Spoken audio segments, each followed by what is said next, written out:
And we are live. Welcome back to Takes by Fans. We have a great show for you today. As always, we are live every single day at noon Eastern. If you want to watch live, head over to twitch.tv/takesbyfans. If you want to watch but not live, head over to our YouTube channel, Takes by Fans. We post all of our shows and clips of the show there on a daily basis.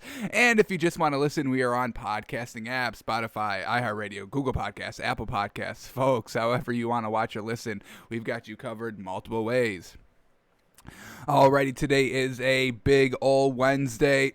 We got to do our daily draft prospect, 73 days, 73 prospects, and we're on day number 3, folks. So today's clue is a quarterback, little tad dual threat. He did score 10 rushing touchdowns this season, so that's what we got on the show today. Obviously breaking down all the NBA from last night, doing our moneymaker for today's action, and all that classic Takes by Fan stuff. So without further ado, let's jump right into our stories of the day. In the first one, oh my goodness, we got some elite pass rushers on the free agent market. Broncos are, quote, are likely to decline Von Miller's $18 million player option.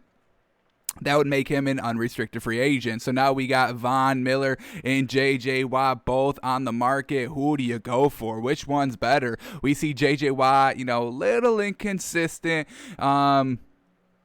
He's missed a couple of seasons. What do we got here? This is right here. So, in 2016 only played 3 games. 2017 only played 5 games. 2019 only played 8 games. So he's been a little bit injured. Von Miller, obviously, he did not play all of this season, the 2020 season. So do you go with the guy with the more recent injury history, or, with the other guy with a little bit of a longer injury history? They're both great at getting to the passer. They're both great pass rushers. So we'll see. If the Dolphins had to sign one, I think we got to go with.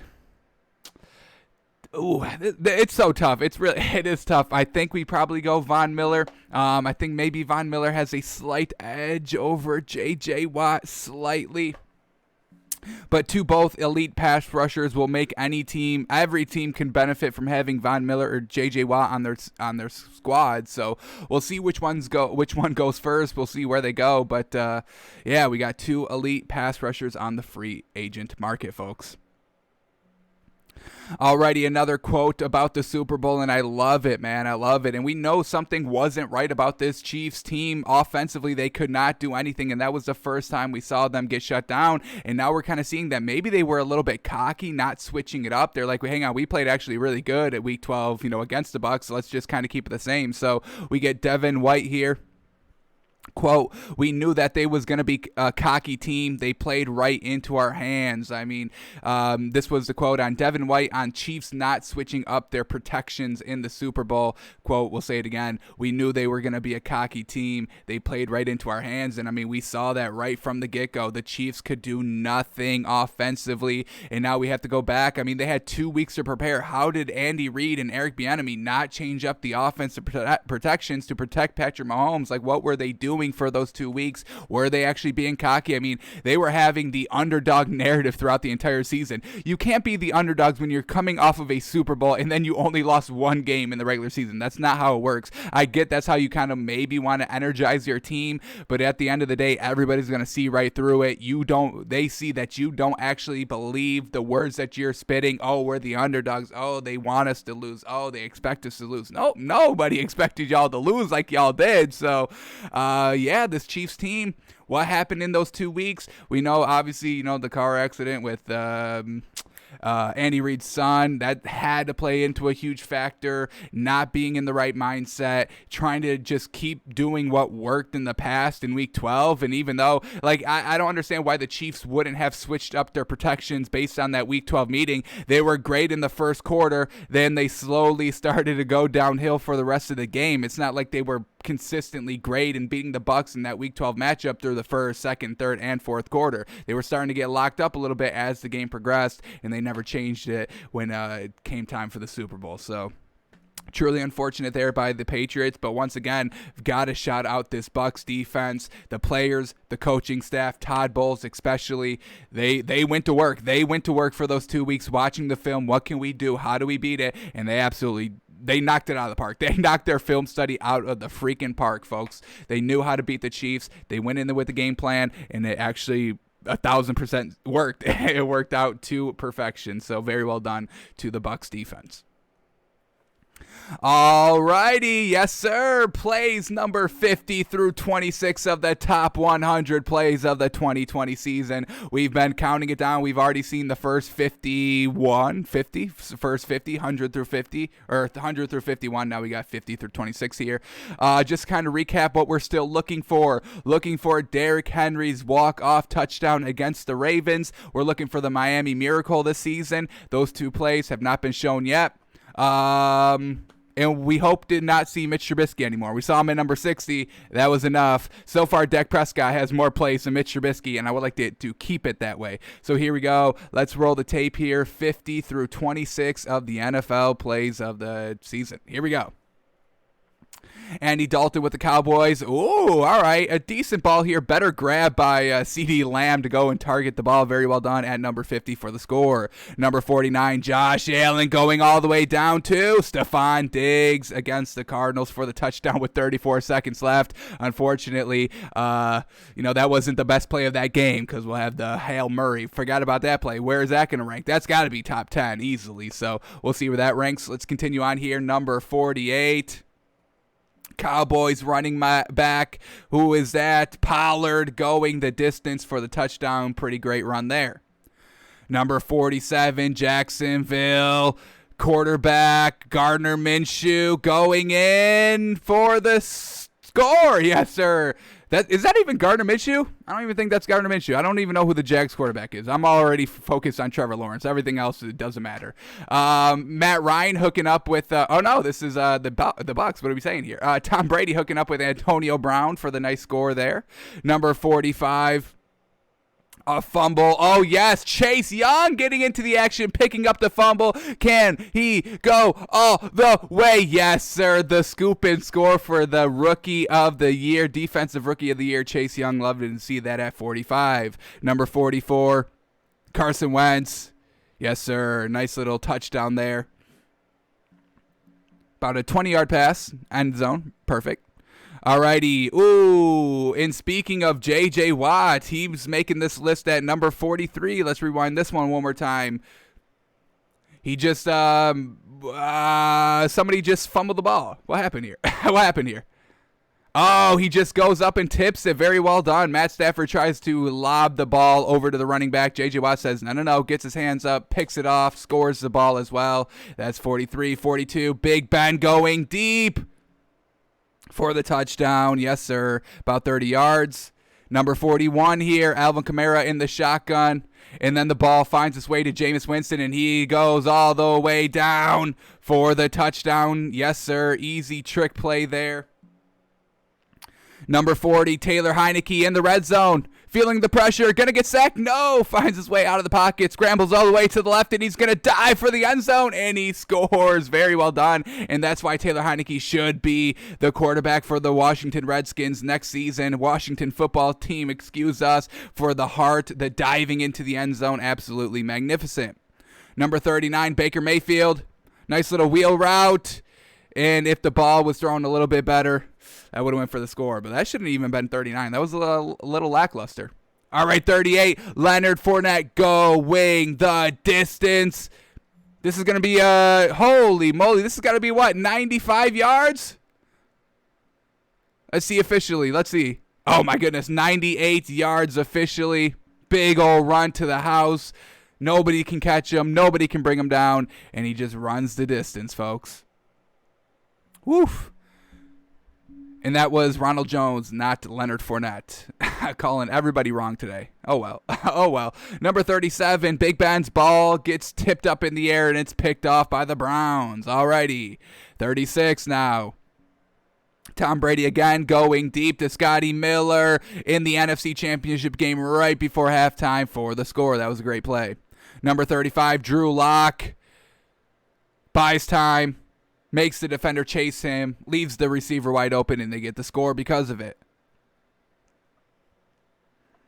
All right, I don't think they got to show a replay of this one. It's good, but it's not replay good. I guess. All right, 34, moving on here. Patty Mahomes in the top 34 here. Escaping the pocket, keeping his eyes downfield, and just barely fitting the ball in there to Travis Kelce for about a 20-yard pickup. Baker Mayfield back at number 33 now. He's going to air it out here. And woo, tight throw. Great catch by OBJ. Woof, defender all over him. Ball just kind of falls right into his lap. Luckily there. Number 32 back to Drew Lock, and he's going to air this one out for 50, 40 yards. And ooh, that's disrespectful. Great catch there, and then just stares down the receiver or the defender as he falls right off of him. And here it is at 31. Derrick Henry walk-off touchdown in overtime. Yes, sir. That brings his play total in the top 100 to 4. And we still got 30 more plays to go. Yes, sir. Derrick Henry, too strong. 30-yard touchdown run to end the game. Number 30, Sam Darnold escapes a wild sack there, and then he rips off a touchdown run. Oh my gosh! I don't remember watching this play or remembering this play from the regular season. I cannot believe this. This needs to be higher than 30. I'll tell you right now, Sam Darnold almost gets sacked for like a 10-yard loss, and then he rips off like a 50-yard touchdown run. Look at this man go. Fantastic work there. Wow, that's better than 30. 29, a flea flicker. Ryan Tannehill airs it out. And woof, is that A.J. Brown? Yes, sir. Yes, sir. Number 11, too good, folks. Number 28, Lamar Jackson finally getting in on the top 10 or the top 100 here. Wide open. All right. That's a wide open touchdown catch. All right. Number 27, oh boy, onside kick by the Cowboys. The Falcons don't pick it up. The miscues of this Falcons team, and they end up losing the game because of that onside kick. So very well done. That's great at number 27. Definitely worth it there. 26, Cam Newton at the 2-yard line, and the Seattle defense steps up and keeps them, and they win the game because of it. Very well done. Now we're starting to get into some of the top plays of the season. This was absolutely fantastic. Week 2, really the seasons could have changed, honestly. Seahawks go 1-1 because of this game, and Patriots advance to 1 or 2-0 on the season. We're talking about an entirely different, NFL outcome, most likely, if Cam Newton could punch in this 2-yard run with 3 seconds left in the game to win it. Oof. But that's where we leave off at number 26. So in the top 25, which we'll break down tomorrow on the show, 25 through number 1. Let's see what number 1 is. But the Miami Miracle is still in play, folks. Ryan Fitzpatrick all the way down to, was it Devontae Parker who caught it? I don't even know. We got to remember. But yeah, very well done. I'm glad that we saw Derrick Henry back in the top 100 plays here. He's got 4 now. Andy Dalton's even got like 3. Kind of crazy. And Baker Mayfield, a little surprising. We've seen a lot of him, about 2 or 3 plays of him as well. As long as we get no more Mitch Trubisky, we are good. We are good. So tomorrow, number 25 through number 1 on the show. Alrighty, and then the last story to talk about here, and it's unfortunate news. Minnesota Timberwolves guard D'Angelo Russell will undergo arthroscopic surgery to remove a loose body in his left knee. What the heck does that even mean? A loose body in his left knee? Whatever. And is expected to miss 4 to 6 weeks. So, ugh. As soon as Karl Anthony Towns got back, we thought we were going to have Cat and D'Lo. Unfortunately, D'Lo exits as soon as Cat gets there. But I've kind of been enjoying Anthony Edwards' offensive contribution ever since, he's got into the starting lineup, elevated into the starting lineup. So maybe Anthony Edwards and Karl Anthony Towns can work out, because these last 2 games, they've been decently competitive. They haven't won the games, but they've been competitive in it. So unfortunately for D'Angelo Russell, 4 to 6 weeks, and now officially the Timberwolves are pretty much out of playoff contention now. They definitely needed D'Angelo Russell in the starting lineup if they wanted to make a run, and they're already how many games out now? They are now officially 8 games out of 8th place. Not a good place to be. Alrighty, those are all the stories that we needed to cover today. Let's switch over to the NBA, tell you what happened yesterday. We'll quickly go over, kind of recap the games, and then we'll go a little bit deeper into the stats. Then we'll do our moneymaker, and then we'll watch our draft prospect of the day, quarterback from somewhere. Quarterback. So here we go. Last night in the NBA, Celtics beating the Nuggets, and we know the Nuggets were, a lot of their players were out, but they still had their core of Jamal Murray, Jokic, and Michael Porter Jr. We took the Nuggets plus 2.5, and they burn us here. Unfortunate.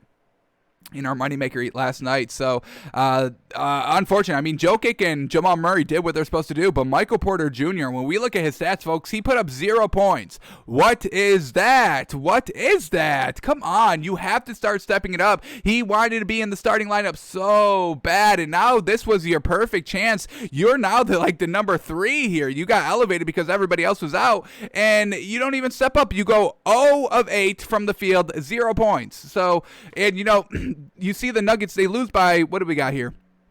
13 points. You don't think Michael Porter Jr. could put up 13 points easily? Of course he can. Of course he can. So, Nuggets lose because Michael Porter Jr. doesn't step up. He's all talk. He's better off the bench. And, the Nuggets are struggling with him in the starting lineup, and it's kind of annoying. It's kind of annoying because Michael Porter Jr. can be really good. So, super disappointing, but well done to the Celtics. We'll shout them out, give them credit.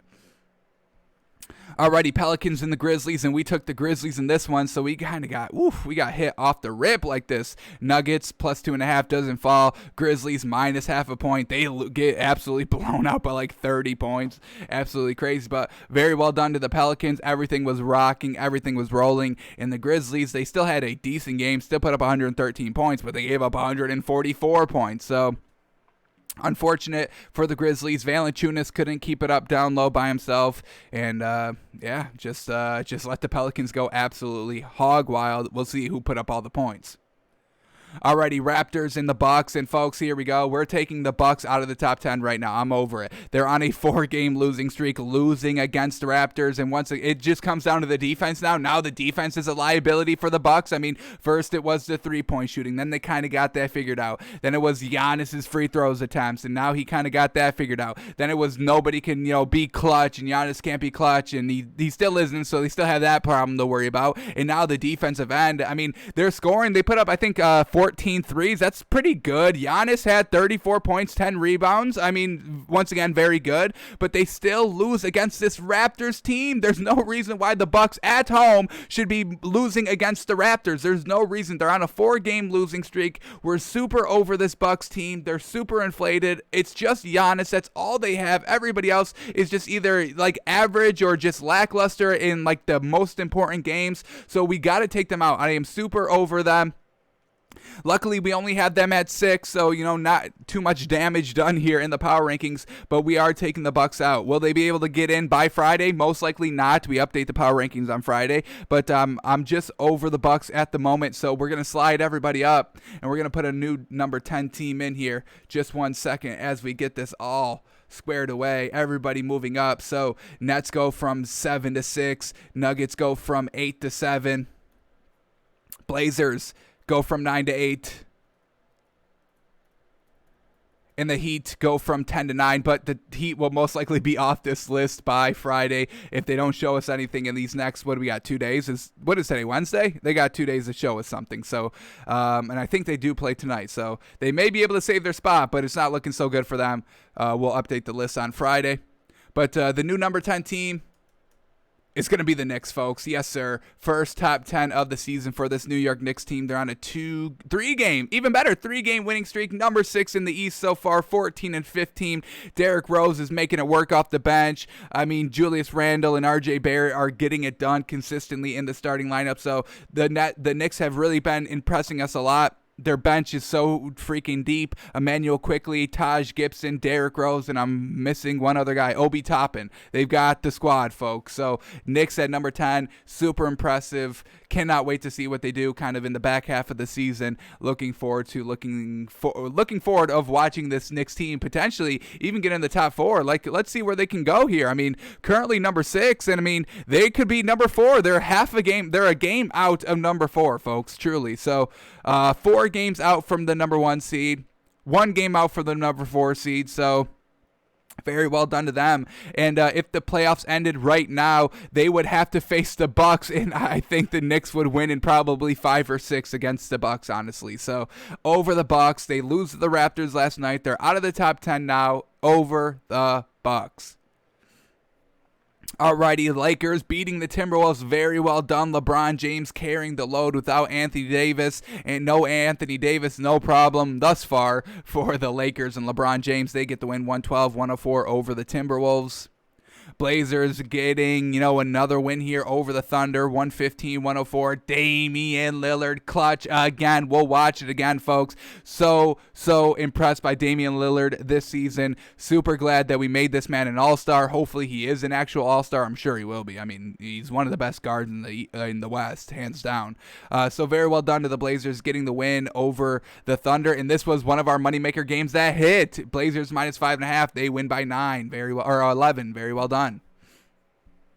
Alrighty, and then the last game of the night, Nets and the Suns, and oh my goodness, like a 20-point deficit in the second half, and the Nets overcome it with only James Harden. Only James Harden. In the first half, James Harden was still in his kind of, floor general assist mode, and then he's like, oh, nobody can actually score on this team if Kyrie Irving and Kevin Durant are not on the floor. That means I gotta step up, and then he turned on the killer instinct, the scoring mode, the beast mode, the driving mode, the three-point mode. He turned the beard on, folks. He turned the beard on in the second half, especially in the fourth quarter, and the Nets are able to kind of erase a 20-point deficit and win 128-124 over the Suns. This was our last pick on our moneymaker. Nets plus 5.5. You always take the points with the Nets. We just saw why last night, folks. If you have at least one of the big three, we did think Kyrie Irving was going to play. He kind of got called out at like 8 o'clock, like 2 hours before tip-off with like back tightness that we didn't see live on the show, but we still liked the 5.5 points. I'm sure the line went up at that moment as well. So we probably could have even got him probably plus 7 or plus 6. Like we could have even gotten better value if we waited out a little bit more, but hey, we'll still take the plus 5.5. They didn't even need any of those extra points. They win 128-124. Very well done to James Harden. And hey, I mean, yesterday we just actually switched out Trae Young for James Harden in our all-star voting, and our final all-star selections are only one switch from yesterday or 2 days ago until yesterday was the switch of Trae Young and James Harden. So we get James Harden in the all-star voting right in time, and then he goes and wills his team back with him being the lone star here, fighting for the Nets, playing for the Nets, and he went absolutely clutch in the fourth quarter. So very well done to the Nets getting the win, 128-124 over the Suns. Alrighty, let's go a little bit deeper into these stats now. Let's start with the Nuggets and the Celtics. Let's go to the Celtics since they won the game. Kemba Walker, 17 points, 4 assists on 38% shooting, 3 of 8 from the 3. Not a bad game from him. Jaylen Brown, 27 points, 5 assists, 5 rebounds. Very well done, 55% shooting. And Jason Tatum, 21 points, 8 assists, 6 rebounds on 33% shooting. Not the greatest. And nobody else really stepped up, but, I mean, everybody else contributed solidly. Nobody else had double digits, but everybody had 8 or 9 points. This is kind of crazy. Semi Oulajé, starting lineup, 8 points, 5 rebounds. Tristan Thompson, 9 points, 12 rebounds. Aaron Nesmith, 9 points, 4 rebounds. Robert Williams, 8 points, 8 rebounds. Peyton Pritchard, 8 points, 7 assists. And Javonte Green, 5 points. So, I mean, that's not a bad outing by this entire kind of Celtics squad. Everybody really stepping it up, and are able to get the win, even though, Jaylen Brown, Jason Tatum's productions were a little light on what they do. Only 21 by Tatum. We usually see him in 25 plus. And Jaylen Brown, this is actually kind of where he actually is, 27 points. So, he's usually 25 to 30 points as well. So very well done. Kind of the big three here. Kemba Walker, Jaylen Brown, Jason Tatum getting it done scoring-wise, and everybody else really just contributing everything. Points and assists and rebounds. Everybody getting it done. So great team win here for the Celtics. Let's talk about the Nuggets now, and I'm so freaking upset. I mean, we said so many people out for this Nuggets team. So they have to rock with the lineup of Caponzo, Murray, Jokic, JaMychal Green, and Michael Porter Jr. And we'll start here with Jokic, 43 points, 5 assists, 6 rebounds on 70% shooting. Absolutely magnificent. Jamal Murray, 25 points, 6 assists, 6 rebounds, and 56% shooting. So Jamal Murray and Jokic step it up. I mean, those are their big two, and they get the job done. But then we go to Michael Porter Jr., who really needed to step it up, and he doesn't. 0 points. He did have 7 rebounds and 3 assists, but still 0 points, 0 of 8 from the field. You only lost by, what do we say, 13 points? 13 points. You could have easily made up 13 points if you hit, let's say he hit 50% from the field. That's 4 points times 2. That's probably 8. You sprinkle in 2 threes in there. Now we're at, close points here, a closer game that they probably could have seized the opportunity in, but they didn't do that. Michael Porter Jr. couldn't get the job done, and they lose to kind of an underwhelming Celtics team as well. And I got to point this out. I'm super disappointed that Bol didn't play. You have extra lineup here because everybody was out in this game. Besides the main core, all your other role players were out. And Bol still doesn't get into the action at all. Come on. Play Bol. What are y'all seeing that I'm not seeing? I don't get it. Every time I see him on the floor, he's absolutely magnificent. Come on. Get Bol into the action, because I'm telling you, if you have Bol as your backup center, you're gonna probably win all of your games. If you have Jokic in the starting lineup and then Bol off the bench, you can't guard either of them. Jokic you can't guard just because he's so freaking good at the 3-point shooting and just kind of how he's able to kind of move his big old body that he's got. And Bol's like 7'10". You can't guard that. Nobody can ever guard that. So I don't know what's going on there in Denver. I should be the coach. Give me the keys to the organization. But they still deny my request for that. So, I don't know. Bol, I'm trying to get you out of there, but I don't know. Alrighty, let's move on to Pelicans and the Grizzlies. Let's start with the Pelicans. Holy moly, who had great performances here. Brandon Ingram, 22 points, 7 assists on 61% shooting. Absolutely magnificent. 4 of 4 from 3. 100% from the 3. Love it. Zion Williamson, 31 points, 6 assists, 7 rebounds on 81% shooting. I freaking love this man's game. He's not taking the threes. He took 1 3. He hit it as well, so fantastic. But this man's absolutely killing it. He's a great player, great pickup, great pick in last 2 years' drafts. Last year he was a rookie, and he's getting better in every single game. 31 points, 6 assists, 7 rebounds, 81% shooting. Just great down low. Steven Adams, 8 points, 7 rebounds. Not bad. Eric Bledsoe, 7 points, 5 assists, 3 rebounds. He's got to get it up a little bit more. Shot decently at 43% shooting. Didn't take a lot of shots, as we see. Only 7 shots attempted, and he only scored 7 points. Lonzo Ball, 13 points, 5 assists, 3 rebounds, 41% shooting. Not terrible. Josh Hart off the bench, putting up 27 points and 9 rebounds on 62% shooting. Absolutely fantastic. And then Willie Hernangomez. Yes, Willie Hernangomez, 14 points, 8 rebounds as well. So very well done to this Pelicans team. Great contributions from Williams, Ingram, Josh Hart off the bench, and some solid double-digit contributions as well. And they are able to put up 144 points. Gosh darn, 19 threes made. Alrighty, let's go to the Grizzlies now. Ja Morant, 28 points, 8 assists, 7 rebounds on 75% shooting. A magnificent game by him. Unfortunately, Grayson Allen, only 8 points, only took 7 shots, so 2 of 5 from 3 as well. Not terrible, not a terrible game. Grayson Allen, I don't know if he's a better starter than he is a bench player. I think he's actually having better success off the bench. He's usually putting up about, 12 to 15 points off the bench, and now we're only getting like 8, below 10 here as a starter. So he's got to see where he fits in, try to, formulate his game around, Ja Morant and Valanciunas and Dylan Brooks and Kyle Anderson, because they're all better than Grayson Allen. So he's kind of the 5th option on this team. Valanciunas, 10 points, 5 rebounds, just kind of getting destroyed down low with the beef of Zion and Steven Adams. Not able to grab a lot of rebounds, not able to put up a lot of points. -4, -4 at the plus-minus, which isn't bad, actually, since they lost by freaking 30 points. So not too bad defensively by Valanciunas. Kyle Anderson, 19 points, 6 rebounds. Dylan Brooks, 18 points, 4 rebounds. So decent squad here. Just the bench is a little lackluster. And we say that about a couple of teams, and this Memphis team is a little bit lackluster here. Nobody in double digits off the bench. The closest we got was Brandon Clark with 8 points. Decent. And then the next highest was Xavier Tillman with 5. Actually, we had Sean McDermott with 8 points as well, so that's not bad by him. But somebody else has to start stepping it up here. Valanciunas, a little light by him. John Morant, good night with 28 points.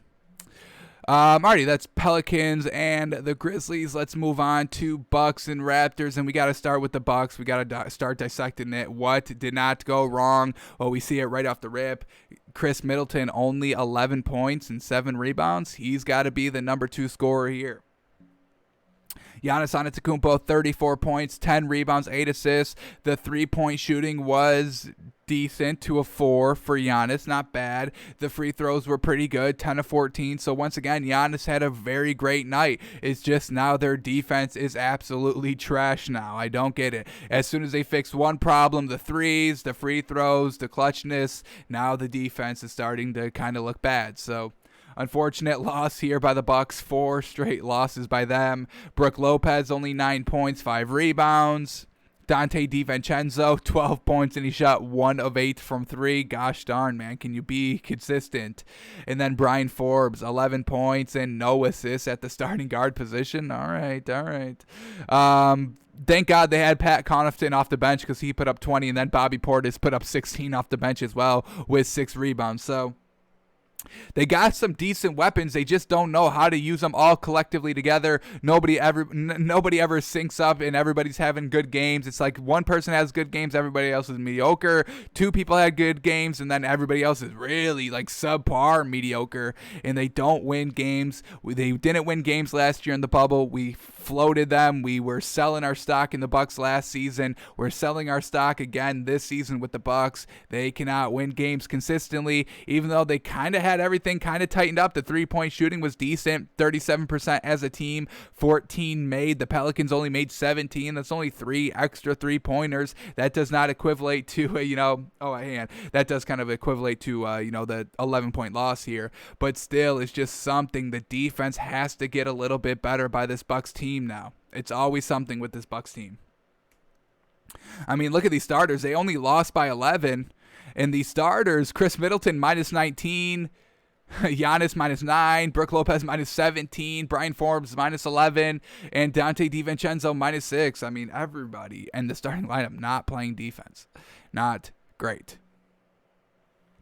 Alrighty, let's go to the Raptors now. Why did they win? Kyle Lowry, super consistent as always. 18 points, 6 assists, 6 rebounds. Fantastic game. Fred VanVleet, monster night. 33 points, 7 assists, 5 of 12 from 3, 54% shooting overall. Fantastic. Pascal Siakam at the center position. Wow, they switched up the lineup a little bit. They moved OG Anunoby to the 4, Pascal Siakam at the 5, and it actually worked. Pascal Siakam had 23 points, 6 assists, and 13 rebounds, 5 offensive rebounds. He didn't shoot great at all. 8 of 23, not the best. 34% and 2 of 8 from 3, not great there. But everything else was great by Pascal Siakam at the number 5. That's actually real interesting there. Damn. All right. I'm about it. Nick Nurse, very well done. Innovative coach here, just trying to do whatever he can. He knows he's got some great talent here of role players. He's been winning with the squad consistently the last kind of 2 seasons, and now he's starting to play around with the lineup a little bit, trying to get back on track, and it actually works. So shout out to Nick Nurse. Already, OG Anunoby at the 4, 13 points, 7 rebounds, 1 steal, 1 block, 1 assist. Shot decent, 55% from the field. And then Norman Powell, 11 points, 3 rebounds, 3 assists, shooting 57%. They got great contribution from Chris Boucher off the bench. Chris Boucher. 14 points, 6 rebounds. Very well done, shooting 50% off the bench. So, yeah, the starters all got it done. Great night from the starters, and then you get one solid contribution off the bench. That's going to translate to a win in most cases. So, very well done to this Raptors team getting back on track here. What's their win streak? 1 win streak. All right. We'll see if they continue to rock with this lineup of Siakam at the 4. But, yeah, I kind of like it. So Raptors get the win 124-113. We'll see if they're able to kind of make the top 10. There's going to be an open positioning, I'm saying, with this Heat team. So maybe the Raptors can slide in. We'll see what happens between now and Friday when we update the power rankings. Alrighty, let's move on to Lakers and the Timberwolves now. Let's start with the Timberwolves. Let's see what's going on with here. Karl Anthony Towns, 15 points, 4 assists, 6 rebounds. A little light. He didn't take a lot of shots. He shot 70%, so I guess we got to give him the 15 points then. Anthony Edwards, 28 points, 7 rebounds, 5 assists, led the team in scoring. Absolutely magnificent. This man is starting to really come into his own. I don't want to say it was because D'Angelo Russell is not out of the lineup, but, it kind of, if you look at the dates and you start looking at the numbers, they do kind of line up a little bit. Line up a tad. So Anthony Edwards kind of thriving here. Love to see it, rookie. And him and Karl Anthony Towns, I think, can definitely get it done, especially when you get Ricky Rubio, an experienced veteran at the helm. I mean, he had 13 points and 8 assists, 4 rebounds, shot 41%. That was a pretty nice output by Ricky Rubio. I think this Timberwolves team can be a little dangerous here with kind of their big 3 of Ricky Rubio, Jonathan Edwards, and Karl Anthony Towns. So we'll see how that goes. Let's finish up the starters here. Malik Beasley, 11 points on 26% shooting. Not great at all, really. And then Jared Vanderbilt, 4 points, 13 rebounds. So we'll take that. Not taking a lot of shots, getting all the rebounds. He's kind of a classic number 4. We see what Draymond Green is. PJ Tucker on the Rockets. So Jared Vanderbilt kind of fitting into that role as well. And then we get Jordan McLaughlin. 13 points, 4 assists, and 2 rebounds off the bench. Not bad. And then Naz Reid, 10 points off the bench as well. Very well done. I'm a little interested in this Minnesota Timberwolves team, folks. I truly am. They got a decent squad here. If they can start stringing along some wins, yes, sir. Yes, sir. Definitely got to keep an eye on this Timberwolves team. Alrighty, let's go to the Lakers now. LeBron James, 30 points, 13 rebounds, 7 assists. What more do you want from the man? 65% from the field. All right, you got it. 1 of 4 from 3. All right, a little light, but he's got it. What a great night by LeBron, stepping it up now that AD is no longer in the lineup for the next probably 2 weeks. Kyle Kuzma, 7 points. All right. 4 rebounds. He's at the 4, so I get it. Marc Gasol, 11 points, 5 rebounds. A little light there in the rebounding department, a little bit. KCP, 7 points on 27% shooting. Can anybody start stepping it up, please? We'll take anybody at any time. Dennis Schroeder stepped it up big, 24 points. That's exactly where we need him. Didn't take a lot of threes, shot 60% from the field, and he put up 24 points. So that's what we want to see from Dennis Schroeder on a consistent basis. 20-plus points, especially now that AD is not out there. That's like 20-plus points that you need to make up just in Anthony Davis alone. So I'm glad that Dennis Schroeder is starting to step it up because we didn't see Kyle Kuzma or KCP do it. But who else stepped up off the bench? Our main man who we love so much, Montrezl Harrell. Yes, sir. 17 points, 6 rebounds, 3 assists off the bench on 71% shooting, and he only played 18 minutes off the bench. Fantastic work. Montrezl Harrell has really been stepping it up this season for the Lakers, and I'm all about it. Well, I kind of want to see him in the starting lineup. I don't want to push him, and I don't want to jinx him too much, but let's start getting him in the starting lineup and see what he can do, honestly. And then Markieff Morris, a decent contribution of 9 points off the bench as well. So Lakers getting it done. Dennis Schroeder steps up. Montrezl Harrell steps up. Hey, and if that's going to be the new 3, the new big 3, now that AD is no longer in the starting lineup, LeBron James, Schroeder, and Montrezl Harrell, I'll take that as the new big 3 here for Los Angeles Lakers. They're winning games because of it. LeBron and the Lakers, are they streaking right now? Where are they at? One game winning streak, 8-2 in their last 10. So just broke the streak a couple games ago. And now they're back on track, 8-2 in their last 10. Absolutely magnificent. Alrighty, let's move on to the Blazers and the Thunder, and we gotta watch some film on this player, man, Damian Lillard. So let's set the scene. Here we go, the last final 5 minutes of this game. Blazers up 97-95, 2-point lead, but Luguentz Dort said, hey, I'm gonna be clutch, and I'm gonna drill this three to take us up 1 point there. Yes, sir. First of all, shout out Luguentz Dort. He's finally starting to come into his own a little bit these last kind of 4 or 5 games, now that Shai Gilgeous-Alexander hasn't really been in the lineup. So I'm all about Dort having great nights. I want to see this man flourish. We saw some great stuff between him and Chris Paul last season in the bubble, and now that Chris Paul was out of the Thunder this season, Luguentz Dort has floundered super hard, but we get him flourishing these last couple games, and I'm all about it. Luguentz Dort can be a very good player in this league. Alrighty, so Luguentz Dort was clutch, but then Damian Lillard says, hang on, anything y'all can do, I can do 1,000 times better. Now, Blazers, 3 minutes left in the game, up 1 point, 103-102, and what does Damian Lillard say? We're going up 4, step back 3, clutch, and then the next possession after the Thunder went out and missed their shot, Blazers up 106-102, 4-point lead with 1:47 seconds left, and what does Damian Lillard do again? We're going to go up 7 points, another step back 3, this time even deeper than the last. He shuts out the game with 2 big threes with 3 minutes left. We love Damian Lillard. We are a Damian Lillard fan account now. Do you all understand? This man is clutch. I'm so impressed by this man. Without CJ McCollum, without Nurkic, he steps it up. He takes it upon himself to step it up in every single game. He is consistently clutch. I don't know if there's been this much consistency at the clutch kind of position that Damian Lillard is doing. Honestly, it's every single night. It's night in, night out. It's, when the game is on the line, when they're losing, when they're up, when they have a 1-point lead, he'll extend it to 4,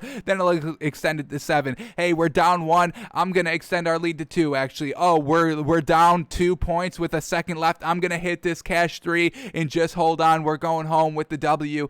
Damian Lillard. He might be our MVP, honestly. Let me look up this man's season stats. We got to see what this man is doing overall. Because I think Joel Embiid may be tested here, maybe rivaled here for the MVP. Damian Lillard. Let's see what this man is doing.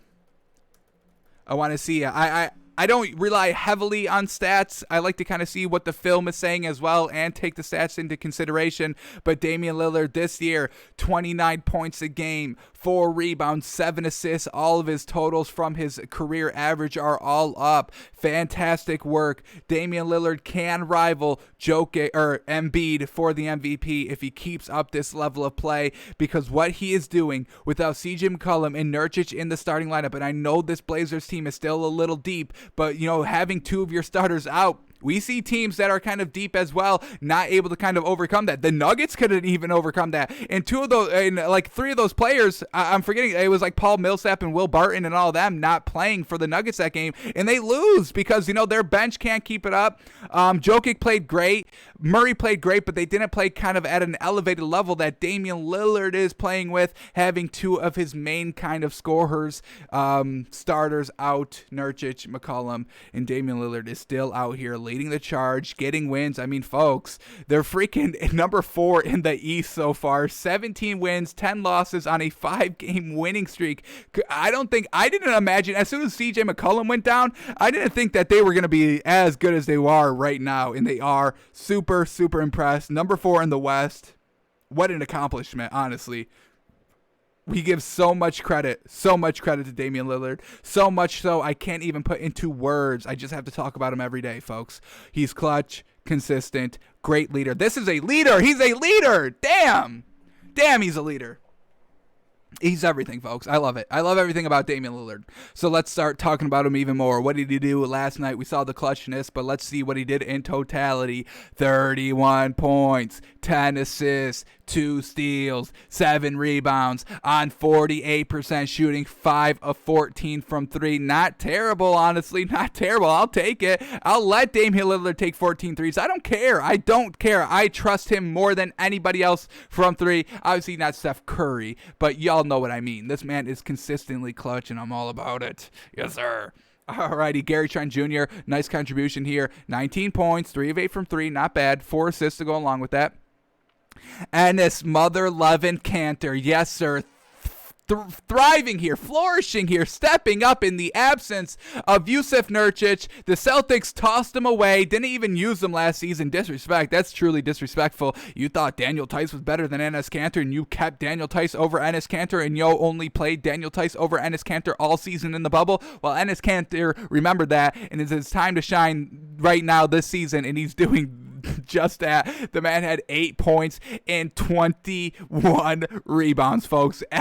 Absolutely magnificent. He was just, you think Al Horford was gonna lock up Enes Kanter? Come on, folks, let's be real. Enes Kanter is absolutely fantastic. I'm all about this man. 7 of those 21 rebounds were also offensive, so we'll take it.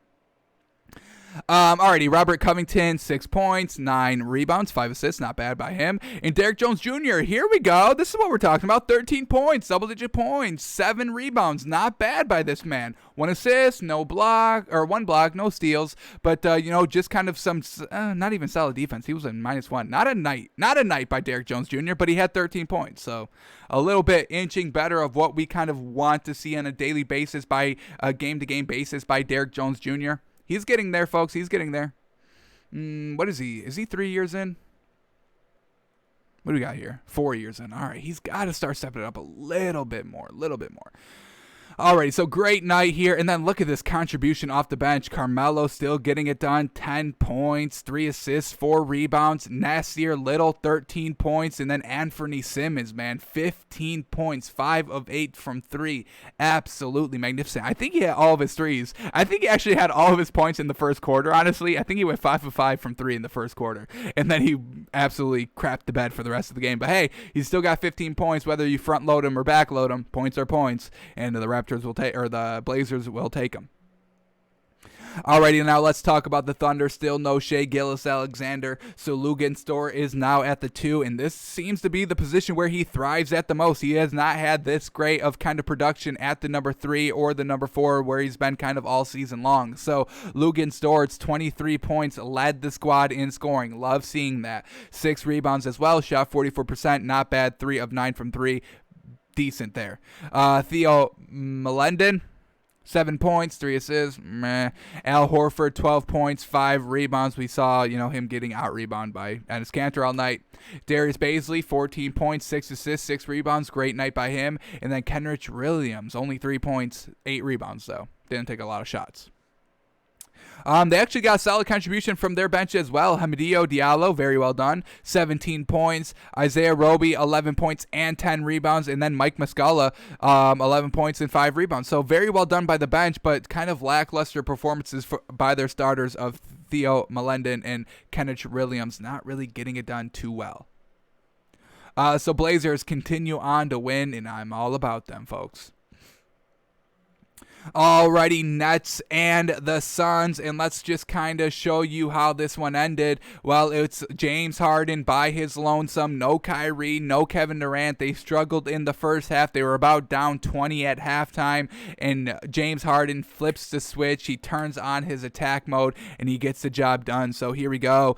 Phoenix, 1-point lead. Chris Paul had some great shots as well. The Nets had 40 points in the fourth quarter with 0 turnovers. Devin Booker put up no points in the fourth quarter for the Suns, but Chris Paul was there trying to do all he could. He had 17 points in the fourth quarter, some clutch threes as well. He really extended the lead back up to 8 points with about 2 minutes left, and they still squandered the lead, unfortunately. Chris Paul is still doing all he can. He's probably the best player on this team, the most consistent player on this team. So we shout out Chris Paul because of that, but we have to shout out James Harden even more. So here we go, 34 seconds left. Nets down 123-124. James Harden with the ball, and he's going to get filthy with it right here. Just kind of dribbles up to the three-point line, little hezzy, and then he sinks the game-winning 3 right there. That puts them up by 2. And then Devin Booker with a chance to tie up the game on the other end of the floor, but he could not get the layup to go. The kind of contested mid-range soft layup kind of distance of his jumper could not get it to go, and the Suns fall because of it. So Devin Booker not clutch, James Harden clutch. unfortunate there. So very well done to the Nets getting the win, 128-124. James Harden, he is the best of the big three. We've been saying this all season. He's de-elevated his game to kind of elevate those around him. He's taking less shots, taking more of the assist role, the floor general, kind of the facilitator role. But when he can turn it on, when he needs to turn it on, when he's the only one out on the floor, he can do that because he saw it wasn't getting it done, just kind of being the floor facilitator in the first half, flipped the switch in the second half, became aggressive, attacked the basket, hit the threes, and they win the game because of it. So definitely shout out James Harden. Absolute magnificent performance here. So let's talk about them first. James Harden, 38 points, 11 assists, 7 rebounds, still led the team in assists, led the team in points. That's what this man can do. What can the beard do for you? Well, this is what he can do, folks. 63% shooting, 5 of 11 from 3. Absolutely magnificent. Joe Harris steps up as well, 22 big old points by that man, 4 rebounds. DeAndre Jordan had a great second half as well, defensively, offensively. He only had 9 points and 6 rebounds for the entire game, but he did come alive in the second half when they needed him the most, so let's shout out that man. Tyler Johnson, 17 points, 5 rebounds as a starter, and then Bruce Brown in the starting lineup, not a great night, 2 points, 3 assists, 2 rebounds, just kind of a defensive presence there, and that rounded out the starters. And then they got some great contribution off the bench. Jeff Green, 18 points, 8 rebounds on 50% shooting. Landry Shamet, 13 points on 55% shooting off the bench. And then TLC, Timothy Luawe Cabaret, 9 points, 2 assists, 2 rebounds on 75% shooting. So James Harden gets the points and the assists. Some solid contributions by Joe Harris, Tyler Johnson, Jeff Green, and they get the win because of it. So very well done to this Nets team. They put up 23 pointers without Kyrie and KD. Yes, sir. Every single kind of component individually of that big three can step it up, can be the main guy, and with everybody else around them, some decent shooters of Jeff Green and Joe Harris, they can definitely make up the absence of kind of the big other two, and DeAndre Jordan being the beef down low can get it done as well. So definitely super impressed by this Nets team. Really just James Harden alone. He's the factor. He's the X factor here. He's the glue that holds this team together. And, if it hasn't been shown up until this point, it was shown last night. So very well done. They were down 20 points, folks. If Kyrie Irving was the only kind of lone kind of big three here in the starting lineup because James Harden and Kevin Durant were out and they were down 20, I would not expect Kyrie Irving to lead the team back. And that's just how I see it. So James Harden, super, super impressive. So glad that we fit that man into our all-star voting. So impressed. We called it right. Hey, sometimes, we're right on target. So, and that's where we were last night. Alrighty. Moving on to the Suns now. What's happened with them? Chris Paul was trying to be the clutchest he could be, led the team in scoring with 29 points, 7 assists, 4 rebounds, shot 4 of 8 from 3, and 60% overall from the field. Great night by him. Devin Booker really fell off hard in the fourth quarter, but still put up 22 points. He put up no points in the fourth quarter. 7 assists to go along with him. Shot 45%, 0 of 4 from 3. Unfortunate there. DeAndre Ayton, 16 points, 9 rebounds. Kind of a great defensive presence down low all night. Jay Crowder, 15 points, 7 rebounds. So, they kind of went heavy on their kind of starting lineup. Jay Crowder, DeAndre Ayton, just nice beef down low. And then Mikal Bridges at the 3, 10 points, 6 rebounds on 57% shooting. Now, they did get decent, all right, contribution off the bench. Nobody in double-digit scoring, but we had some people close. Cameron Payne, 9 points, 4 assists on 60% shooting in only 13 minutes. Not bad. Dario Saric, 8 points, 2 steals. 1 assist, 1 rebound on 40% shooting in only 13 minutes. Once again, not bad. And then Cameron Payne, 7 points, 4 rebounds on 50% shooting in 18 minutes. So the two Camerons decently getting it done. Dario Saric decently getting it done. Unfortunately, just came up a little bit short because Devin Booker couldn't just kind of be clutch. Really, nobody was clutch in the fourth quarter besides Chris Paul for the Suns team. So definitely they got to start stepping up their clutchness a little bit. But the Suns team overall is still good. We're not going to knock the Suns too much. Losing, having a 20-point lead, it's kind of crazy because you really never game plan for just blowing out a team. You always kind of game plan for, close games, What happens if it's a close game? What happens if we're down? But you really don't have any scenarios in place if you're up by 20 points, because it really doesn't happen a lot in the NBA, especially against, kind of better teams. The Nets are still kind of a better team even without Kyrie Irving and Kevin Durant. So we're not going to penalize the Suns too much. It does kind of look bad. It obviously looks bad, and you can clown the Suns for it. You can do that. It's easy to do. But, we're not going to clown them too much. Up by 20, you just try and keep it up. You just try, do you kind of keep up the pressure offensively? Do you kind of just try to tighten it up defensively? You start kind of early celebrating on the bench. Obviously, you're not supposed to be doing that, but mentally you're thinking about it. Whether you're actually showing it or not, mentally that's still something that's floating around in your head. You're like, oh my God, we're up 20. We're going to freaking win this game. Yeah, let's try and keep our composure a little bit. God damn, we're still up by 20 though, and they just missed a shot and we just hit another shot. Now we're up by 22. Oh my goodness, this is a win in the bag, especially, after halftime, up by 22. Yes, we can still win. Like, we're winning this game. So you let it slip away a tad. In the grand scheme of things, not great, but Chris Paul was still kind of clutch. It was just kind of Devin Booker really not getting it done. So, unfortunate for the Suns, but very fortunate for James Harden, honestly. James Harden and Damian Lillard are the two most impressive players this season, hands down, and I can't get enough of it. I can't get enough. Give it to me more. Give it to me more. James Harden and Damian Lillard. Alrighty, that's the NBA from last night. Let's see what we got on tap today. Any interesting matchups? Any nationally televised games? Oh, yeah, we got one. Oh, we got two. Let's see what's going on here in the league. We got Knicks and the Magic. Hey, Knicks, we just put you at number 10. Don't make us look like clowns by losing this game. Get this win. This is kind of an easier win for this Knicks team over the Magic. Alrighty, Hawks and the Celtics. Let's see if the Hawks can get back on track here, beating the Celtics team. I don't know if they can, though. I wouldn't bet on the Hawks this game unless the spread was like 7. If you give me the Hawks plus 7, we'll take it, but anything less than that, and I don't think it will be even close to that, we're going to stay away from. Alrighty, the first primetime game on today is 7:30 ESPN, Rockets 76ers. Hopefully Victor Oladipo and John Wall are both playing together. I haven't really seen that too much these last couple of games. Still no Christian Wood, I believe, so unfortunate there. Joel Embiid hopefully is back in the starting lineup for the 76ers, missing his last game. Nuggets Wizards. Nuggets should have no problem. We'll see what happens. Pacers Timberwolves. Okay, this is a game that the Pacers should win, but they probably won't, so keep that in mind. Pistons Bulls. Ooh, not a great one. Not really a great one there. We know Blake Griffin's not playing because they're trying to trade him, trying to get rid of that man. Blazers Pelicans. This is going to be a tough matchup. Both on a back-to-back here. Both just playing last night. Both kind of flourishing last night as well. We'll see who keeps it up. Pelicans usually kind of flounder in their back-to-backs. That's where they're 12-15. They have great game ones, but if they have to play game 2 on the second night, they do definitely flounder heavily. So we may be fading the Pelicans and be taking Damian Lillard again. Thunder Grizzlies. All right, decent game there. Grizzlies should have no problem. We'll see if Shai Gilgeous-Alexander is back in the starting lineup for the Thunder.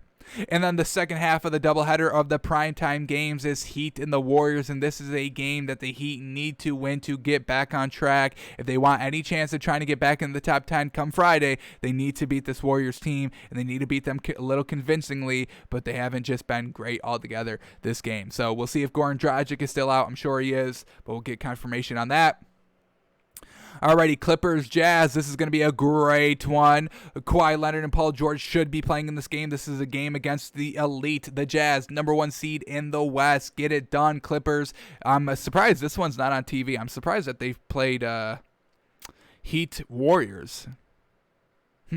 They choose Heat Warriors over Jazz Clippers. All right. I don't agree. And then we got 3 games postponed here. Bulls Hornets, because Hornets are contract tracing. We know their next 2 games are going to be canceled. Spurs Cavs, we know their next 3 games are going to be canceled. And then Pistons Mavericks, because of what's going on in Dallas, that huge snowstorm that Texas is getting, they postponed that game as well. So 3 games postponed here will have to be made up. Alrighty, let's kind of update the lines here. Let's see if we get anything great on our moneymaker. We went 2 of 2 last night. Not great. Let's see if we can get back. Damn, that water was good. Damn. Woof, that sip of water was good. I got to take another one.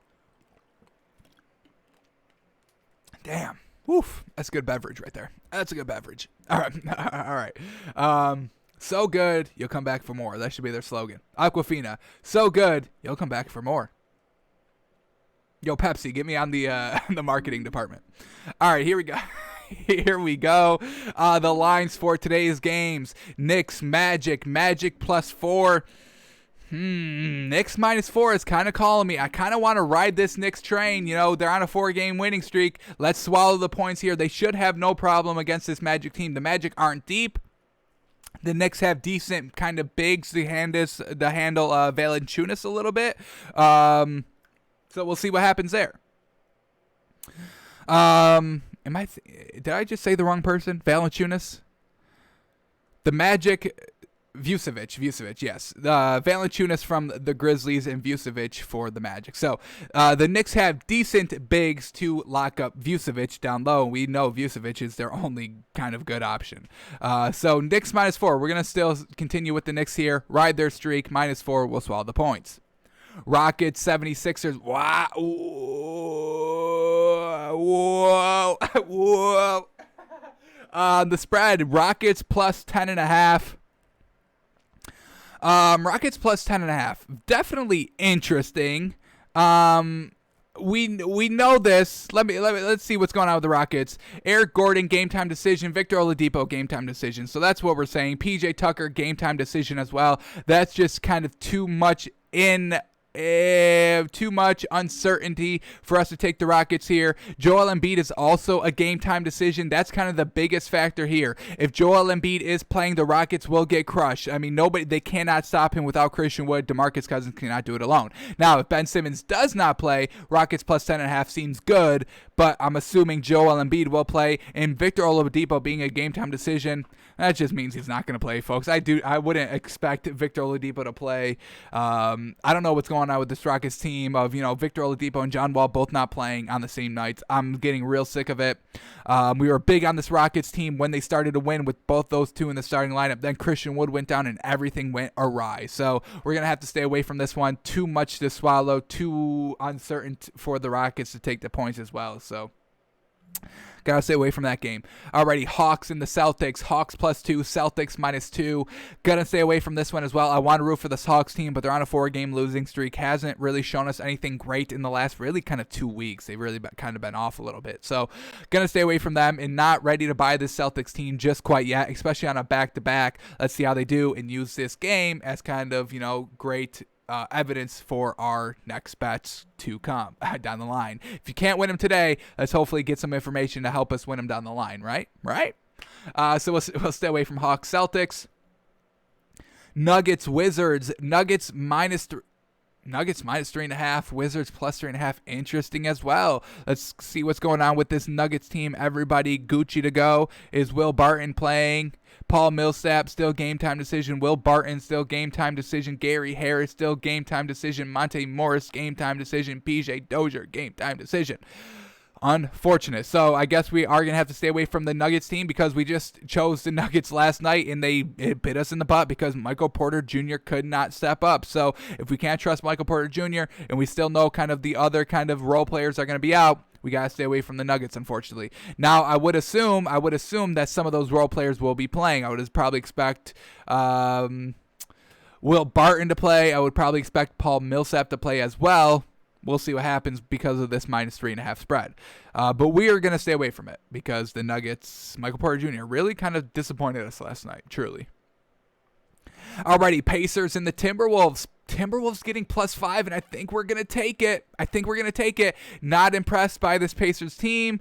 This Timberwolves team, they're starting to kind of pick it up a little bit, starting to find their groove now. The only thing that is giving me a little pause in taking the Timberwolves +5.5 is they're on a back-to-back. Usually don't like doing that, but we're going to ride it here. Let's see, maybe we take this game off if we get better value somewhere else, but so far, I'm going to ride Karl Anthony Towns and Anthony Edwards. I'm going to let them get it done because the Pacers have not shown me anything consistent. So we'll take the Timberwolves +5. Give us the points here. Pistons, Bulls, definitely staying away from this game. And the Bulls minus 3.5, Pistons plus 3.5. No great value either way. Literally, the spread should be like -1. It could go either way. We're going to stay away from it. No good value either. Alrighty, let's see if we get good value here with this Blazers team. Hopefully we do. Blazers, Pelicans, Blazers plus 3. Oof, oof. Yes, sir. I think we're taking it, folks. I think we are taking it. Both these teams are on a back-to-back. Let's make sure everybody is good to go. Everybody's still good to go for the Blazers. And now Steven Adams is a game-time decision. So could be even better for the Blazers if he doesn't play. So we're going to take the 3 points here. In Lillard, we trust. We would trust Lillard in this Blazers team in a back-to-back over the Pelicans in a back-to-back because we've seen what the Pelicans have done in back-to-backs. Not great. So Blazers plus 3. I think this is tremendous value. We'll take Dame, Dollar Bill, y'all. Yes, sir. Damian Lillard in the Blazers plus 3. We love it. Thunder, Memphis, Grizzlies. What do we get here? Whoa, high spread. Ooh. Tim the Toolman Taylor. Thunder, Grizzlies. Thunder plus 7, Grizzlies minus 7. I feel like it's a lot for the Thunder plus 7 here. Is Shai Gilgeous-Alexander playing? Let's see. Let's see if this man is good to go. Who do we say? Shai Gilgeous-Alexander for the Thunder. He is a game-time decision. Is that giving us enough promise? I kind of like the Thunder plus 7, honestly. Grizzlies on the back-to-back. Let's see how they kind of do with that. Are they on a 2-game losing streak right now? What are they looking like? 1-game losing streak, 11-12. All right. I think we're just going to stay away from this one. I'm not going to put too much weight into this Thunder team quite yet. Definitely want to see Shai Gilgeous-Alexander get back in the starting lineup and see how, if he's going to be able to pick up where he's left off. I'm sure he will, but we've seen, players go up from the bench to the starter, kind of not great that first game back, and, players being out for a long period of time, first game back in the starting lineup, not a great first game back. So we're going to stay away from this one. Not great value and not comfortable swallowing 7 for the Grizzlies just quite yet. Alrighty, Jazz and the Clippers, and wow.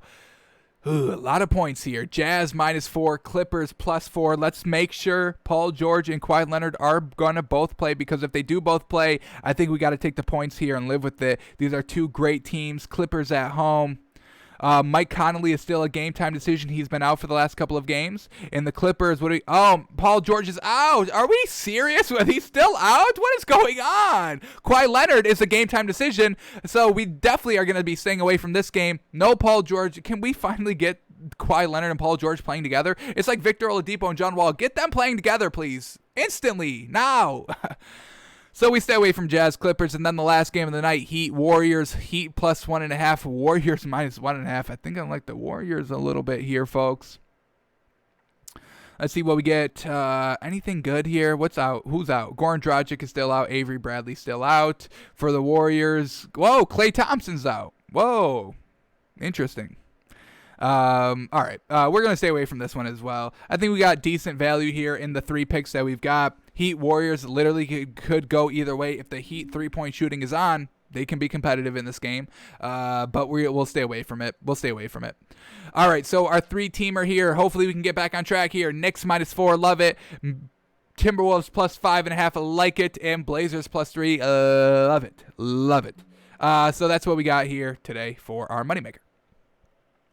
Alrighty, let's end the show with our prospect, our NFL draft prospect of the day. We said our couple of clues at the beginning of the show were he's a quarterback, decent dual threat, 10 touchdowns rushing this season. Could you guess who it is? I'll give you all 3 seconds left to decide. Get in your guesses. And our NFL prospect of the 2021 draft, day 3 of our 73-day countdown, is Zach Wilson, quarterback of BYU. Now, he may be the second quarterback taken. We're still not sure. It could be it's not going to be Trevor Lawrence. He's going to go number 1. It could be the Ohio State quarterback. Blanking on his name. I'm not a big fan of him. Blanking on his name. Not going to be able to think of it. But Zach Wilson could possibly go the number 2 quarterback, so let's go with him today. We'll look at his stats. We'll look at some highlight tape. We'll take some notes, and we'll just kind of see what Zach Wilson can bring to the table come draft night. So here we go. Zach Wilson, 6'3", 210, so decently tall. Obviously not as tall as Trevor Lawrence. He's got like 4 inches. I think, did we say Trevor Lawrence was 6'6"? I think we did. So, yeah, a little bit. Is he 6'6"? I got to check it now. Hopefully I wrote it down. Hopefully I did. Maybe I didn't. And I did not. Truly, truly unfortunate. But anyway, Zach Wilson, 6'3", 210. All right, quarterback 3 years for BYU. Alrighty, year number 1, freshman year in 2018. Completion percentage, 65.9%. Fantastic. 1,500 yards. He only played 9 games. So, the yards is definitely a little light, but the completion percentage is there. So I'll definitely get behind that man. 12 touchdowns, 3 interceptions. So, yes, the touchdown to interception ratio is good. Still very light on touchdowns for being a college quarterback. You got to be at least like 25 plus. Alrighty, but he is kind of a decent dual threat. So, what did he do rushing his freshman year? He had 221 yards on the ground and 2 rushing touchdowns. So 12 touchdowns in total, 3 interceptions, not terrible in 9 games played. Then in 2019, he had 62% completion percentage. So completion percentage went down when completions went up. His attempts pretty much doubled. 182 attempts in his freshman year, 319 attempts in his sophomore year. So completion percentage coming down when attempts coming up is not the greatest sign. It's a little red flag there so far. 2,382 yards, so at least the yards went up. That had to go up, so I'm definitely glad it did. But the touchdowns went down and the interceptions went up crazy. 11 touchdowns, 9 interceptions. That's not good at all. In college, pros, high school, middle school, pee-wee football, even in pee-wee football, if you have a 1-to-1 touchdown to interception ratio, you should never play. You should never play football at the quarterback position again. You're over. Your career is ruined. It can go all the way down to pee-wee, folks. I do not want to see these stats anywhere. 1-to-1 touchdown to interception ratio is not good. It's trash. So he had a real bad year here his sophomore year. Let's see what he did rushing the ball. Less rushing attempts, less rushing yards. 167 rushing yards his sophomore year with 3 touchdowns. So 14 touchdowns total, 9 interceptions. Absolutely trash, and we can't even see the fumble numbers. This website does not really break down the lost fumbles well, so not great. Not great. Can we see where are these fumbles at? Is he fumbling? Can we see it? Defense and fumbles. Fumbles, forced fumbles. See, it's so lame, folks. All they have for the stats are forced fumbles and fumble recoveries. He's an offensive player. He's not recovering fumbles. I hate this website because of it. This is the only flaw I have in the website. Everything else is magnificent. Everything else is above par, fantastic, chef's kiss. I depend on this website. But the fumbles, man. And the only decent place you can get fumbles is NFL.com, and this is college, so but we go back to what he was doing here. So he's lucky we can't see the fumbles, because if we see more than one fumble, we'll instantly write off this man as not good. So not a good first 2 years here, but in 2020, his junior year, he had a pretty decent gosh darn season. So he made up for it. I mean, look at this completion percentage, 73.5%. That is freaking fantastic. In college, you really kind of want to be obviously between like 62 and 65. That's our kind of NFL metric of completion percentage. In college, we want to see it a little bit higher, 65 to probably 67. That's pretty good because college defenses are usually not very good, so you can get better stats like that. But him having 73.5% completion percentage is absolutely freaking fantastic. 3,692 yards, fan-freaking-tastic. 33 touchdowns, 3 interceptions, folks. That's 11-to-1 touchdown to interception ratio. I'm all about this man. Hey, you only have to have one good season in college to get noticed, and this is what this man did. Absolutely killer year, and then he X's out on top. He's like, hang on, I just had my best year. Let me get out before I have to go another year and prove myself even more. So yes, sir, get out when you can, get that bag when you can, and it looks like he could possibly go the second overall pick here, or the second quarterback taken in this draft here. What a great 2020 year. Now, that is kind of the COVID year. You're kind of all in conference. So we'll kind of look at his game stats a little bit, but let's finish here with the stats and what he did rushing the ball in his junior season. So 254 rushing yards, 10 rushing touchdowns this season. So he put up 43 touchdowns in total, only 3 interceptions. So absolutely magnificent.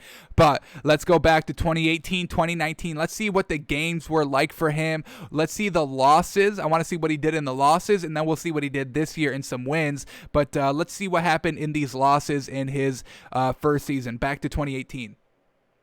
So he loses to Utah State, but only completed, only attempted 4 passes. So we're not even going to take that.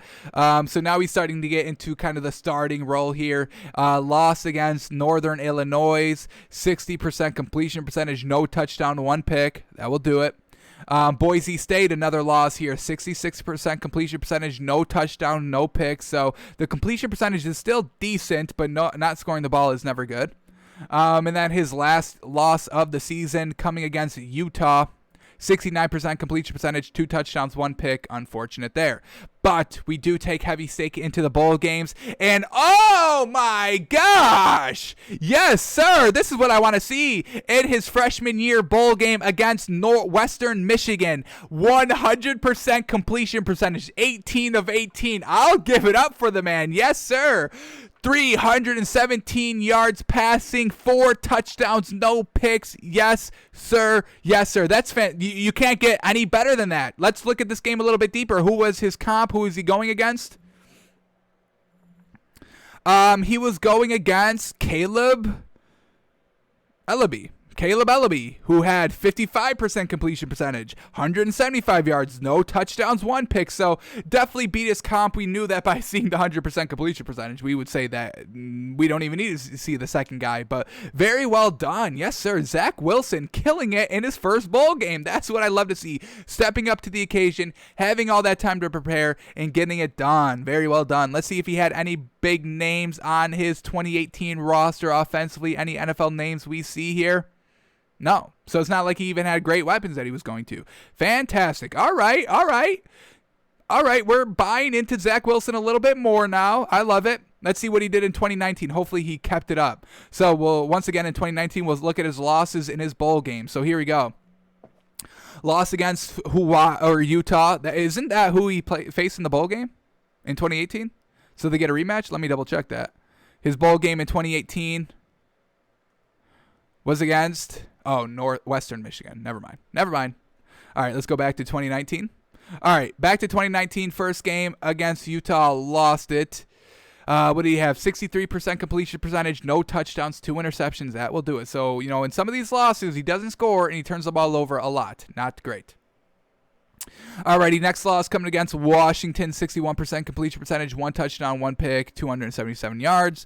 Loss against Toledo, 57% completion percentage, trash, 315 yards, good, 2 touchdowns, good, 1 interception, bad. And then 2 straight losses to close out the season. Ooh, he lost his bowl game here, not great. But let's talk about the loss before the bowl season. San Diego State, 58% completion percentage, no touchdowns, 2 picks, and then he did the same thing in the bowl game against Hawaii. 60% completion percentage, which is still a little light in college. Very light in college, I should say. 274 yards, no touchdowns, 2 picks. So really floundering there this year. Alrighty, not great. But now we go to his great year, his best year, the absolutely incredible year. And let's see what he did in 2020. Did he even lose any games here? He lost 1 game. In the game he lost, 63% completion percentage, 240 yards, 1 touchdown, 1 pick. So not terrible. The 1 touchdown is not good, especially when you're going with the 1 interception. So 1-to-1 touchdown interception ratio, not good. 63% completion percentage is kind of right on the cusp of all right in college. But he only had 3 interceptions all season long, and he got back to a bowl game against Central Florida, and he had a magnificent game again. 76% completion percentage, 425 yards, 3 touchdowns, no picks. What do you do? Rushing anything big rushing? He had 2 rushing touchdowns. That's pretty dang good with only 12 yards. So rushing in the red zone is his thing. So very well done. So Zach Wilson in the bowl game is actually very good. 2 of 3. bowl games. I can get behind that. And in 2 of those wins, I mean, absolutely incredible performances. 100% completion percentage, 76% completion percentage, touchdowns. I think at 5 total, no picks. So I can give it to him. Great junior season, great bowl game kind of record. I'll say good bowl game record because you do have the L in there, unfortunately. But yeah, all right. The stats are swinging us a little bit. But we also have to see what is he looking like on the field. Stats are only half of it, folks. Film is the other half, so let's see the other half here. We get a nice little 10-minute highlight package of what he did in 2020, and I believe this person ordered it correctly, where the games are going in order throughout the season because BYU or Navy was their first game of the season. So we're going to kind of get it in order. Hopefully we see some bowl game stuff as well. Want to see that? Let's remind us who he faced in the bowl game to be on the lookout for. In 2020, they had Central Florida. So let's keep an eye out for that game when we look at the highlights because that will be the bowl game. Alrighty, so here we go. Zach Wilson. Highlights of his 2020 season, getting us ready for the 2021 draft. Should Zach Wilson be the second quarterback taken? Let's see what we get here. Here we go, rolling the film. First play from inside the red zone, feels the pressure, and then just dumps it off to his running back. So very well done there, recognizing the blitz right off the rip, finding his kind of safety valve. Very well done. Could also have been a design play because he was looking there right off the rip. So he either recognized, the blitz right off the rip, or that was the design play. Either way, we give the man credit for making the play. Alrighty, on the opponent's 45-yard line, setup screen here, and is he going to take it the distance? He's going to take it. I mean, that's awful defense. But so far, these 2 throws, nothing big. I mean, these are all just kind of, safety routes, nothing big. All right, new opponent here against Troy. Once again, probably from about the 45-yard line. Now he's airing it out, and that's absolutely on the money. Complete, perfect throw. Receiver beat the defender real freaking bad. And Zach Wilson puts it right on the money. So let's count the yards on this one. He's going to, let's say, from the 50 all the way down to about the 3-yard line. So we'll clock it at 50 yards. That's his arm max so far. 50 yards complete on the money. Did they call him down at the 1? They called him down at the 1. Now he comes back. Let's see. Do we get Zach Wilson coming in for the touchdown? Was Zach Wilson that scored it? It went so quick. Here we go. Can we see it again? Yeah, I mean, the highlight went way too quick here. I'm just assuming he ran it in because they showed it. So Zach Wilson, a nice QB sneak for the touchdown. Now in the red zone at the 10-yard line. Gold to go, basically. Flips it past that second defender. This is a tight throw to make. Great coverage here defensively, and you have to, fit it in that tight window. And Zach Wilson is able to make this throw in the red zone. That is a huge clutch throw. Very well done.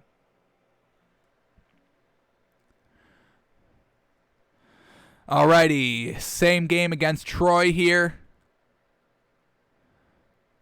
Underthrown ball by a lot. This receiver had an easy 5-yard separation on the defender. Zach Wilson kind of underthrows the ball a little bit. You see the receiver having to stop and wait and come back to the ball, and we see the defender was able to kind of close the gap a little bit. He went from a 5-yard separation to kind of maybe a 1.5 yard separation by the time the ball actually got there, and luckily the defender was trash and didn't make the tackle, so it goes for the touchdown, but a little underthrown here. Let's count the yards on it, throwing it from the 25 all the way down to the 40. So you get 25 back to the 50, 10 yards extra, 35 yards in total, throwing it all the way from the right hash to the left sideline. So maybe the arm strength is a little lackluster here. You can't underthrow this ball in the NFL because that's going to get picked every single time. First of all, receivers are not going to be having 5 yards of separation like that. And if they can close out quickly, that's going to be a pick. So, alrighty, not a bad throw. We have to give him credit because it was completed, so we will do that. And then a nice little read option here. Very well done. And we'll try to clock the speed a little bit. It's good speed so far. I mean, obviously we can only see 2 yards of it, so nothing great so far, but not as fast as Trevor Lawrence was looking. We kind of said his comp was kind of a step, like a half a step above Ryan Tannehill speed. I think we clocked him at. All right, here we go. Another kind of read option, trying to beat him to the corner. And this man kind of runs a little like Baker Mayfield a little bit. Able to stay in bounds for the touchdown, so that's very well done. He's not the fastest. He's not looking the fastest out here. Alrighty, another pass play, high and outside, exactly where this ball had to be put. Great one-on-one coverage. We get another kind of defender coming over late, but that's great kind of coverage, man coverage. He puts the ball exactly where it needs to be. So great placement for about, what do we got here, 30 yards? Throwing it from the 30-yard line, getting it all the way down to about mid of the end zone, about 35 yards. Pretty clutch here. Great throw, high pointing the ball, getting the ball highly thrown so the receiver can go and high point it himself. So not a bad play there. He's back to running the ball here. Not terrible as well. 3rd and 10, look like design quarterback run. Great block there. Nice little spin move, and then he's able to kind of just stay on his feet for the last 5 yards and extend over the goal line. So the speed is not bad here. It's not bad speed. I want to see a nice run. I want to see a nice little 40-yard run. Just really kind of clock his speed out here. We see he was able, I mean, he's getting beat out of the pocket here. He's not going to catch the edge, so he has to go and throw it. Once again, he's throwing this ball high in the end zone, and that's something I love because you give your receivers a chance to make a play on the ball without having the defender, giving the defender a chance to make a play on the ball. So we're going to note that because we've been seeing it a lot here. Great kind of end zone ball placement high and up. Great end zone placement.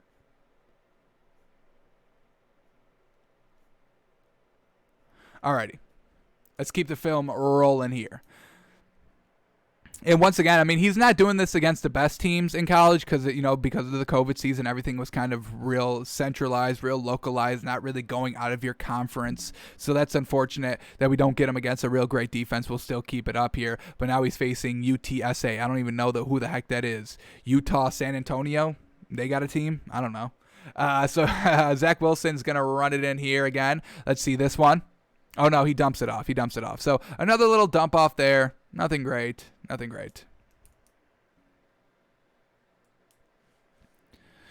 Alrighty, dropping back to pass, airing it out. Once again, he's got a real great point on this ball, man. Giving his receivers a chance. If he knows he's got tall receivers, he's throwing this ball high. Do we get another angle on this one? I wish we would. Do we got to replay it ourselves? We do. Unfortunate. So let's replay this one more time. We do have to count the yards on this one as well, but look at that. I mean, just high pointing the ball. This is great coverage by the defender, but just a better ball placement by Zach Wilson. Absolutely magnificent for the receiver to come down with it. Very, very well done. Now let's count the yards. He's going to throw it from the 15, so 35 yards all the way down to the 50. Add an extra 5 yards, 40 yards in total. Fantastic work. Looking real good here. So his ball placement, It's up and above, and that's where you got to be. If you got great receivers who can go high point the ball, great tall receivers, that's where you place the ball. So his ball placement is pretty impressive so far. Alrighty, this is a play that is definitely ran in the NFL, kind of wide receiver screen at the kind of the goal line, 2-yard line, so you kind of got to be quick with the ball here. Real great ball placement, and he's got it all right here. Quick out of his hands, kind of in front of the receiver, maybe even leading him kind of inside more, because if you throw it behind and the receiver stumbles to catch the ball there, it all the time is the play is blown up at that point because now the defenders have time to kind of acknowledge the play and kind of push up forward, and you're not able to kind of get into the end zone. So very well done to Zach Wilson there. Dump off pass here, nothing too impressive. All right, going to air this one out for about 25 yards, and once again in the red zone. This is fantastic. The receiver had about a half a step on the defender, and he's able to place it right on the money. This is a beautiful thrown ball here. So this man's accuracy is pretty impressive so far. His accuracy is the best thing we've seen. Alrighty, in the red zone, once again, kind of just throwing a jump ball up. This one kind of got away from him a little bit. It was a little bit more thrown inside. He saw the receiver have to make adjustments, but, you throw a jump ball up, it gets caught, we give them credit. Throwing this one from the 50-yard line all the way down to the goal line, right at the 1-yard line. So he's got the nice 50-yarders, pretty accurate here. Receiver was kind of wide open, throwing it from the right hash all the way down to the left sideline. This is a huge throw that was able to get there. So he's throwing it from the right hash to the left sideline a lot, folks, and he's doing it really down distance, not even really setting his feet that much. This is a huge, impressive throw. That's a huge, impressive throw. Holy cow. Damn. Damn, that was great. Right hash. This is what I'm writing down. Right hash to left sideline is perfect. It's perfect. It gets there quick. Gets there quick. Even downfield. That's the note. That's the note. Alrighty. Here we go. Let's keep it going here. All right, he's kind of impressing us. As we're seeing more of his stats, we got more impressed with him. As we're seeing more film, we're getting more impressed with this man. I can see what all the hype's about. Alrighty, standing in the pocket, right over the middle. This is a great throw here, standing strong in the pocket. Even though the pressure wasn't coming, it was still standing strong. Didn't want to move out of the pressure. Didn't feel like the pressure was coming. So he's got great pocket awareness, great pocket presence. Doesn't want to run. Isn't looking to escape on every play, and then just sits in there, waits for the route to develop, and then it's open. I mean, that's a mismatch right there. I can see it. I mean, that's size right there, right over them. Yes, sir. And I am impressed with this man. Let's kind of we might have to look at this man tomorrow. Dax Millie? What's this man's name officially? This was the second passing touchdown that we got from him. So let's see. Let's keep an eye on him. Is he one of the Dax Milne? M-I-L-N-E. Dax Milne. Is he good to go? Is he going to be a prospect this year? We'll take a note of that. Alrighty, now he's back in the red zone, and he's going to take off with it. Yeah, I'm definitely getting Baker Mayfield vibes when he runs. So let's note this down. Baker Mayfield comp speed-wise. Nice little outlet there. He's making the right decision and taking what the defense gives you. I'm all about it. I'm not going to penalize you for taking the checkdowns, of taking what the defense gives you. If it's not, 50-yard bombs every time, that's fine. It's fine. If you're going to do 5-yard dump-offs, that's fine. If that's what the defense gives you, making the right reads, it's still part of the quarterback position. So we give this man credit for making the right reads. Once again in the red zone, man. Yes, sir. High balls so the receiver can go and get it without having the defender make a play on it. This is absolutely fantastic, folks. I absolutely love this man in the red zone. He's getting it done, not turning the ball over, scoring in the red zone on the 10-yard line, 5-yard line, passing plays by using and abusing the one-on-one matchups, knowing that you've got the win and placing the ball where he does. This is fantastic. Alrighty, let's keep it going here. Alrighty, does Zach Wilson go number 1? Jacksonville, I think he got some comp here with Trevor Lawrence. Here we go. Let's keep it going here. All right, what do we get here? All right, against Boise State, this is a ranked opponent now. This point in the season, BYU is ranked number 9, 7-0. Very well done. And Boise State was ranked 21, only being 2-0. So this is kind of decent defensive comp here. Let's see if Zach Wilson is still impressing us. Let's see. In the red zone, able to kind of scramble, and he's able to get the run. So he likes to run in the red zone. Let's note that. Great legs in the red zone. Great vision in the red zone. Great vision / legs in the red zone. Alrighty. This man's super impressing me. Alrighty, still once again against Boise State. Once again back in the red zone, goal to go, and then he's passing it right on the front of the goal line. This man's whipping it in there. Very well done. He sees the open routes immediately. Right there, play action. Oh, it's there. Sling it. I mean, what is that? A second and a half, 2 seconds full play right there. Fantastic work. So he's got a full toolkit in the red zone. High balls in the back of the end zone. Back shoulder throws. Read option in the red zone. Quick throws in the red zone right at the front of the goal line. I'm all about this man. This man, okay, he may be able to work, folks. There we go. Great placement on the ball right there for the touchdown. Out of all the replays from the back angle, this is the one they choose. This one's wide open. It's decent coverage, but it is wide open. All right, here we go. Throwing it, flicking. Oh, okay. He got a little cocky on this one, but it was still able to get for the completion. You see him just kind of flick it back foot. He was getting pressured, but it looks like he could have put a little bit more on this one. Luckily, right over the outstretched hands of the defender. But once again, just placing the high floater ball in the back of the end zone, and it gets caught for the touchdown. So very well done there. Could have floated it a little bit back more. Maybe got a little lazy on the throw, but hey, still a completion, so we give the man credit. Alrighty. We're getting everything in the red zone, which is, hey, I'm not going to complain about it, but, any big throws, any big 40, 50 yarders? We got one so far. And then this one, I mean, folks, once again, look at this ball placement. And he's throwing this one, 25 yards plus add another 5 for halfway back in the end zone. That's a 30-yard throw here. And it's absolutely beautifully thrown, perfectly thrown in the back of the end zone. The receiver had, a step? Half a step? It's about a half a step on the defender, and he's able to place it right on the money where the defender has zero chance at making a play on the ball. We get another look at this one. That's a great ball, man. Damn, that's great. All right, back inside the red zone here. Goal to go, basically. And once again, yes, sir. High pointing the ball there, throwing the ball over the defender where he literally cannot make a play on it. This man is using and abusing the one-on-one matchups, and I'm all about it. If you know you've got the height at the receiver position, if you know you trust your own arm and ball placement, yes, sir, take those shots. I'm all about it. That's how you score in the red zone. That's how I would be calling plays in the red zone. I got the one-on-one matchup. I'm taking the shot. Take the shot. If I trust my quarterback, I'm taking the damn shot. One-on-one matchup. We see it with Tua all the time last season in the red zone. That's what he loved. The back shoulder fades, the high point balls, and we're seeing it here with Zach Wilson. Very well done. Super impressive. Another kind of at the 30-yard line here of the opposing team, just kind of flips it off. This man works in the red zone. This man can eat in the red zone all day. Damn, red zone is great. All right, here we go. From about the opponent's 40-yard line, against number 18 ranked Coastal Carolina. Receiver does all the work on this one. Wide open throw, and then he's able to finish it. All right, from the 2-yard line. Yes, sir. There it is. Wide open. Makes the right read. I mean, this man could have taken off with it.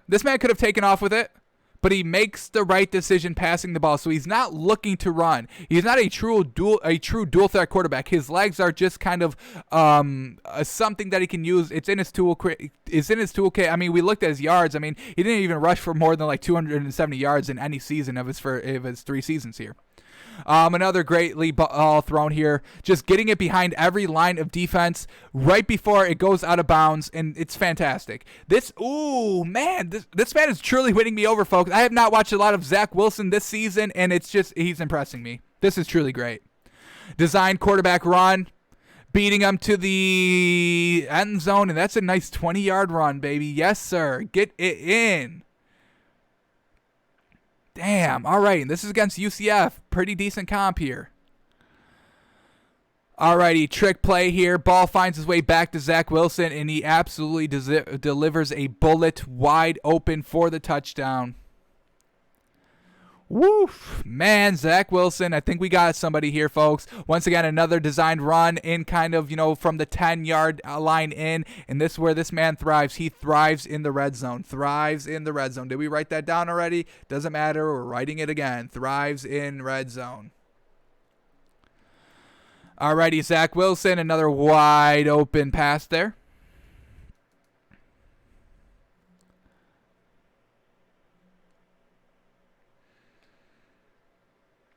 Still not at the bowl game yet. This is still against UCF, and they're killing him. He's going deep. Alrighty, his first probably potentially picked throw if this was better defense. Even it was still pretty good defense. Defender looks at the ball right at the end, tries to bat it out last second, just misses it. So I think he gets bailed out a little bit here. Still great arm. What do we got here? Throwing it from about the 45-yard line, getting it all the way down to about the 5, so 40-yard strike there. Just a little bit low in the inside. The inside saves him there. Just a tad lower than we're expected to seeing. But, hey, it still got there. We give the man credit.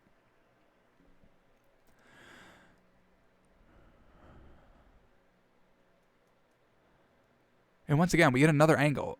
We don't need another angle in this. And is that it? That is it for Zach Wilson. Wow, super impressed by the highlights we just saw.